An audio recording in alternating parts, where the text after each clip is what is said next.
The world government has been one of the primary antagonists of One Piece forever. From the very second chapter, we see how Luffy clashes with these people and how pirates and the world government aren't on the best of terms, just like Happiness and Foxy, not on the best of terms. Regardless, time and time again, it seems like the world government has been a step behind. While yes, they've technically had one victory, which is one more than Smoker has had, they sort of pretty much lost. While one emperor went down, and before you comment, actually he died standing up, it's a phrase, go with it. While one emperor went down, another one came up with 2 times the amount of devil fruits. And other than that one quote-unquote win, they've lost pretty much everything else. At Shell Island, they lost because not only did Zoro kill Morgan, but Helmeppo joined them, which I'd argue was the worst loss. For the rest of the Grand Line, anytime a Marine has showed up, they haven't done much, been corrupt, or been Kizaru, which I'd argue is the worst out of all of these. Even in the most recent arc, Egghead, they were outsmarted by Vegapunk's big brain prediction. Get it? Because he has a big brain. I reused that joke so many times. Anyways, back to talking about the Marines' loss streak. While it seems like the world government as a whole has been taking a pretty big L, it brings up the question, how much power does the world government actually possess? For one, let's talk about the big boss of the world government, Imu. Imu is by far the most powerful force of the world government. Probably. Listen, while it isn't clear, when I see a big weapon go boom, I assume they are dangerous or that they are American. It's interchangeable. While Emu's had a total of 5 chapters to do shit, each chapter they've been present in has been horrifying. For one, let's talk about the big straw hat. It's really big. Just like white, no, I'm joking. I'm changed. Nope.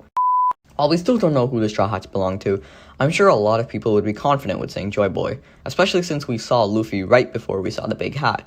The fact that Emu might have something that belongs to Joy Boy himself is scary as shit. The mysterious figure who created the treasure we have been searching for 1,000+ chapters might have been killed by Emu, and the thought of that is scary.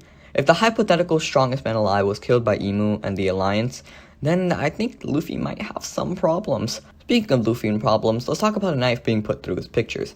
You guys, something tells me Emu doesn't like Luffy all too much. But for real, most of the major characters related to Joy Boy or the Ancient Kingdom were seen with a knife put through their pictures. Blackbeard, Luffy, Shirahoshi were all seen with their pictures torn to pieces, which reminds me of my homework. Seeing Emu tear up pictures of pirates relevant to the Void Century in the Ancient Kingdom makes me think that Emu knows a lot. Actually, I don't think it. I know it. Because I'm always right. Moving on from rip papers though, let's talk about destroyed islands. Emu's the only character we've seen be able to completely vaporize an island, which I find scary, as should you. Also, potentially mystery solving for God Island. Moving on from Emu and their Boom Boom, let's talk about the next part of the world government that makes them so scary, the Marine Force. Listen, they have been on a losing streak for 20 years, but the comeback starts now, trust me. Quite possibly the scariest part of the Marine Force to me is Akainu. Listen, if he didn't get screwed over by enough paperwork to make Japan look decent, he'd be a serious threat. Can you imagine if a guy whose motto is kill all pirates was the head of a Marine Force? I mean, I'm sure the Gorosei would agree with that genocide.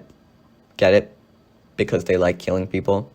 The fact that Akainu has one of the highest positions in the world government and he's the head of the Navy is terrifying to me. When the Navy does get unleashed in full force, in a way similar to how they are right now at Egghead, I feel like they'd finally become a real threat to the Straw Hats. So far, the only thing they've done is make donuts. But even for that, they needed help.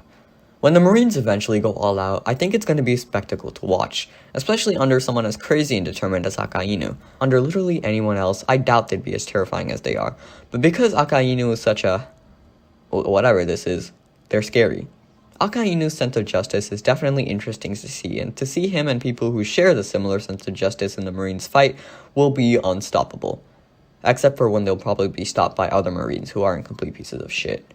Another reason why I believe the government is so scary is because of their information. Because the world government is so large... What? Did you expect me to talk about Whitebeard's penis? Because the world government is so massive, they have sources everywhere.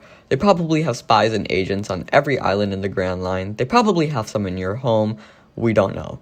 As we saw during Wano, even getting inside one of the most hardest to get inside islands is possible for them.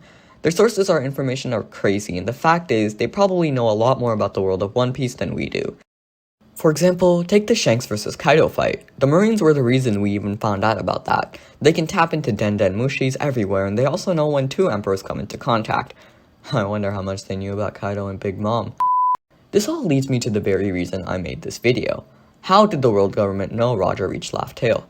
While yes, officially big news Morgan did announce this piece of information to the entire world and did crown Roger the king, I feel like just taking his word for it isn't the best play by the world government. I mean, this is a massive revelation, and if they didn't at least try to find out for themselves, I would be just a little disappointed in them. Not mad. Just disappointed. If somehow the Gorosei or Emu had a way to see Laugh-Tale and make sure that they were telling the truth, I think that'd be a lot more horrifying. But finally, the last reason why I believe the world government is so terrifying is their willingness to commit acts of genocide. Reminds me of America. The world government has time and time again killed thousands of innocent people in order to, quote-unquote, stop pirates. For example, Roger's child. They probably killed more people than Roger ever did in their attempt to kill Roger's child, which ended up failing anyways. Well, like, they succeeded because he's a donut now, but you get what I mean. The genocide on O'Hara and the possible genocide of the ancient kingdom, their willingness to use the Buster Call even on their own islands, all of it is horrifying.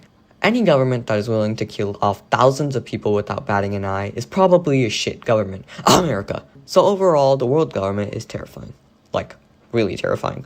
When they do finally become one of the primary full-on antagonists, I think they're going to put up a great fight. Overall, though, they are not as scary as the thought of this man returning. That's it for me, though. Thank you.